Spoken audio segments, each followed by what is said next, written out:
Let's talk about your piece in the Spectator this week, in which you addressed the problem of the NHS and welfare reform and what the government won't do to sort of fix things. There was an allegation that there was a kind of lazy girl syndrome going on out there. I'm not quite sure where that came from, but tell us about that.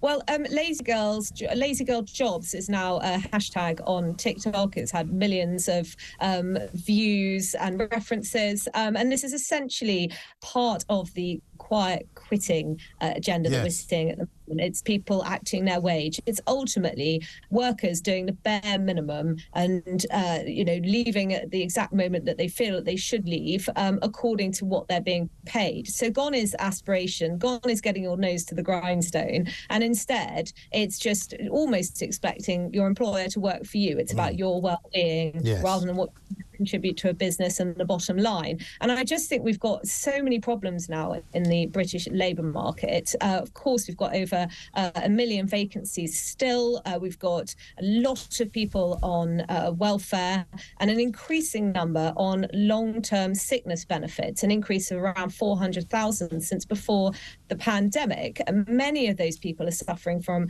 anxiety and depression. And there's this sense that there's ultimately a mental health ticking time bomb, an overstretched NHS, GPs who are perhaps issuing sick notes because they don't have time to provide rounded treatment to their patients. And you could find, yourself in a situation where there are people who may be fit to work, who aren't able to get, or would be fit to work if they got the treatment that they needed, who are instead sat at home, potentially languishing on benefits. And at the same time, the government is actually scrapping, or reportedly scrapping, fitness to work assessments. So when it should, in my view at least, be beefing up the number of people who are carrying out these tests to ensure that people who should be at work are at work, or are fit to work are at work, and people who should be at home because they're not well enough to work for disabilities or illness, then that's possible too. So these two things are really coming to a head. And you throw in the fact that, at the moment, all power seems to be with the employees to negotiate the terms of their contract. You've got the unions and the Labour Party pushing for more rights for workers around things like flexible work and people having a right to disconnect and job share and have work condensed hours, not least in the public sector, where you've got unions like the PCS pushing for a 4-day week with no reduction in pay. And it all comes together to create a mess in what is a very tight labour market. Employers are struggling to take on workers, and we've got stagnant growth, we've got stagnant productivity. And I think all of these things, as I say, are just coming together.